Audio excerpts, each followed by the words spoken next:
Assalamualaikum warahmatullahi wabarakatuh. Nama saya Nastiti Tresnorum dengan NIM 0453545517. Di sini saya akan membuat video untuk memenuhi tugas ketiga dari mata kuliah Teknologi Pendidikan dalam Pendidikan Jarak Jauh. Video ini berisi tentang rangkuman materi dari modul 1 hingga modul ke-7. Selamat menyaksikan. Baik, langsung kita mulai saja ke rangkuman materinya. Yang pertama itu ada konsep dasar tentang teknologi pendidikan. Pada materi ini dijelaskan tentang konsep dasar dari teknologi pendidikan itu sendiri.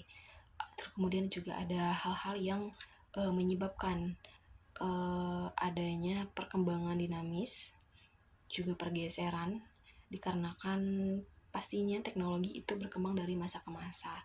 Tetapi di sini juga kita tidak melupakan teknologi yang lama, tetapi kita juga menggunakan teknologi yang baru seperti itu. Kemudian juga ada perkembangan nama dari teknologi pendidikan itu sendiri. Yang pertama, pada tahun 1970 kita mengenalnya dengan teknologi pembelajaran, bukan teknologi pendidikan. Nah, teknologi pendidikan ini sendiri baru digunakan pada tahun 1972 dan 1977, kemudian dirubah kembali pada tahun 1994 dan berubah kembali menjadi teknologi pendidikan pada tahun 2008 dan 2018.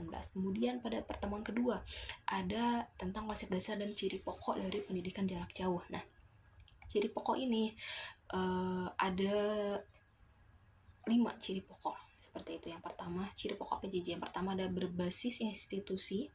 Kemudian yang kedua, yang berarti ada pengaruh dari suatu organisasi pendidikan sejak perencanaan dan persiapan bahan ajar sampai pemberian layanan kepada peserta didik.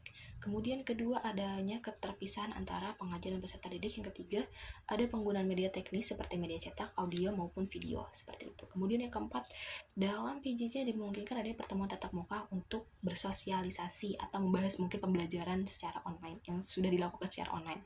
Kemudian yang terakhir, adanya partisipasi dalam bentuk industrialisasi pendidikan tampak dalam subsistem PJJ terutama dalam produksi, reproduksi, dan distribusi bahan pembelajaran. Kemudian juga ada pembahasan mengenai teori PJJ. Di sini ada 6 teori. Yang pertama ada teori kemandirian dan otonomi. Yang kedua ada teori industrialisasi. Yang ketiga ada teori interaksi dan komunikasi. Yang keempat ada teori belajar orang dewasa.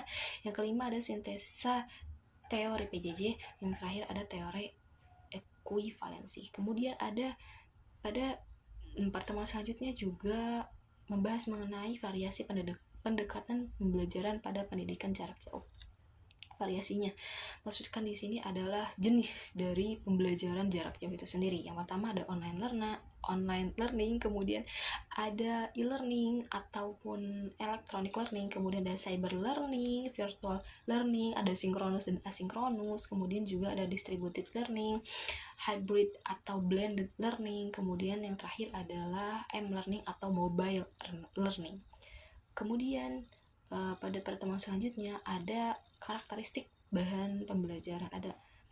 Ada 8 karakteristik. Yang pertama itu ada self-instructional, yang kedua ada self-explanatory power, yang ketiga ada self-paced learning, kemudian juga ada self-contained, kemudian ada individualis, yang keenam ada komunikatif dan interaktif, yang ketujuh ada multimedia, yang kedelapan ada support by tutorials and study group.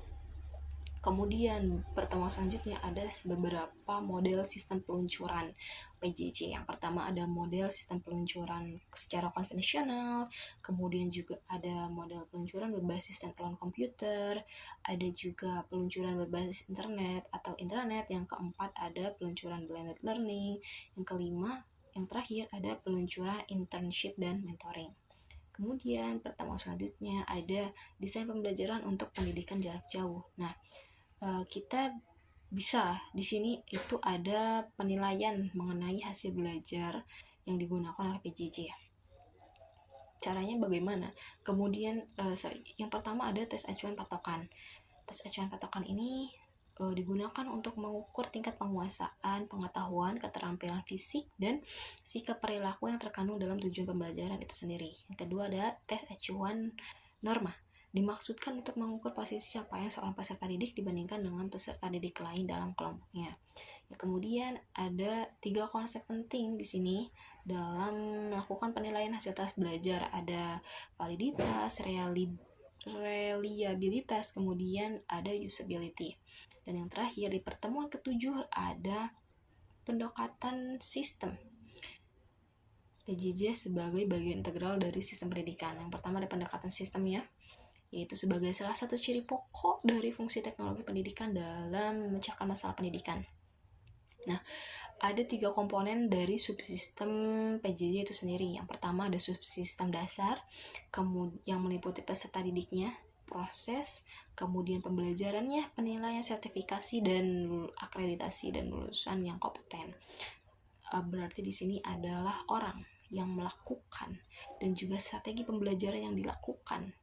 Subsistem dasar itu sendiri yang dimaksudkan ya, seperti itu. Kemudian yang kedua ada subsistem utama, meliputi kurikulum yang relevan, bahan pembelajaran, kemudian layanan peserta didik, infrastruktur teknologinya, kemudian ada fungsi administratif dan akademiknya, dan sistem jaminan kualitas. Nah, kemudian yang terakhir ada suprasistem.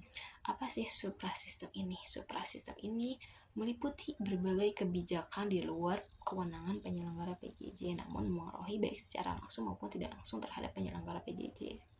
Sekian video dari saya kali ini. Terima kasih sudah menonton dan semoga bermanfaat. Wassalamualaikum warahmatullahi wabarakatuh.